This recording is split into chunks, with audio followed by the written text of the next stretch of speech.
The political left frequently champions the idea of a peaceful transition of government, yet beneath this seemingly noble sentiment often lies an undercurrent of veiled threats.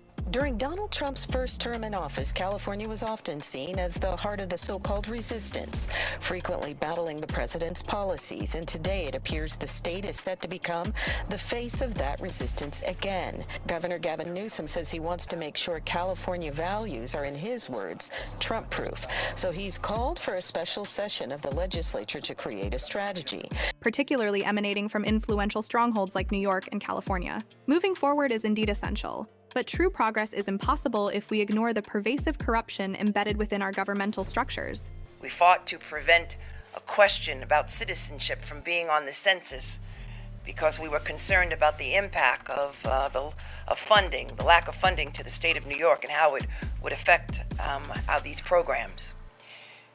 We beat the Muslim ban.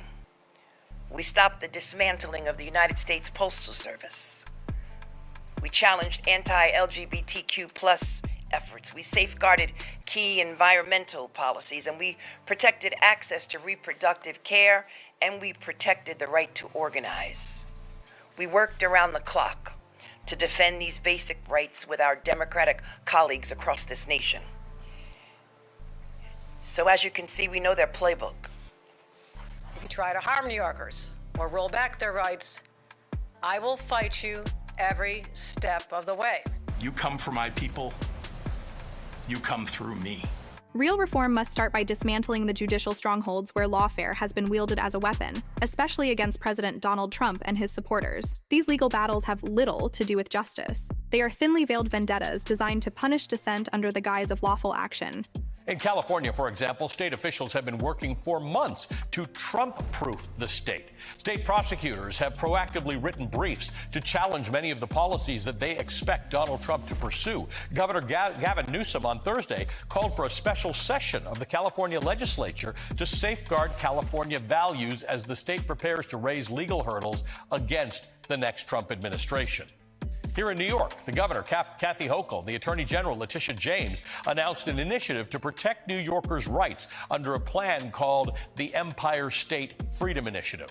Consider New York Attorney General Letitia James, who has explicitly stated, even post-election, that legal actions against Trump remain very much on the table. This is not merely about upholding law and order. It's about weaponizing the justice system as a political tool. The plight of the January 6th defendants serves as another stark illustration, with many still languishing in federal prisons after what appears to be a selectively punitive and biased application of justice. These prosecutions weren't designed to ensure public safety or uphold the law. Rather, they were intended to send a chilling message. Supporting Trump comes with a steep personal cost. Since that day, more than 1,200 people have been charged for their assault on the Capitol. Nearly 900 of them have been convicted or pled guilty. Collectively, to date, they have been sentenced to more than 840 years in prison.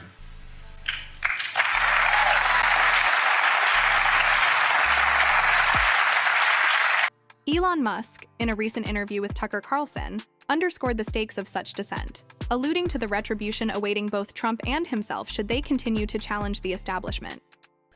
If he loses, I'm fucked. It does seem that way.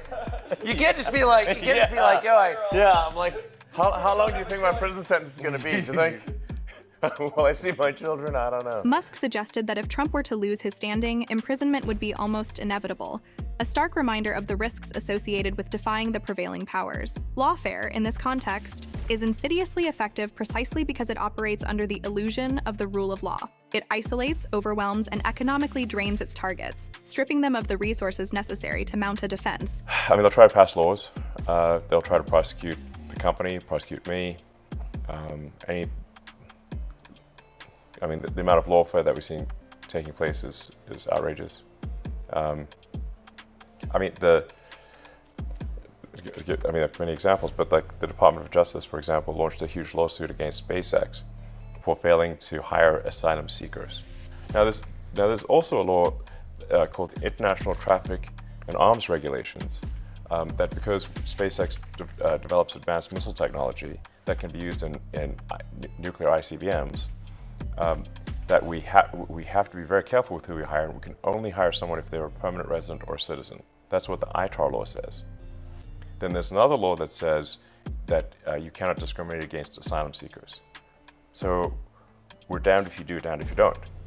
Ultimately, this form of legal warfare doesn't just deprive individuals of their possessions, but erodes their dignity and humanity. The actions of politically motivated judges in places like New York and Washington, D.C. represent not a fair application of justice, but a distortion of it. Courts in these jurisdictions have become battlegrounds where political activism masquerades as judicial proceedings, aimed at compromising Trump and dismantling his allies. For many of Trump's supporters, the sheer financial and emotional burden of defending against a rigged system became too much to bear, forcing them to capitulate rather than confront a predetermined outcome. The strategy is clear: overwhelm and incapacitate the opposition, leaving them financially drained and defeated. This is the rule of law that the Democratic Party has seamlessly integrated into its governance, a distorted version of justice that punishes dissent not through fair process, but through calculated, relentless legal warfare. Since the 2020 election, Trump supporters have endured a relentless campaign of litigation aimed at stripping them of their rights, assets, and sometimes even their freedom. The Democratic machine has left little room for dissent, creating an atmosphere where simply supporting Trump can lead to ruin.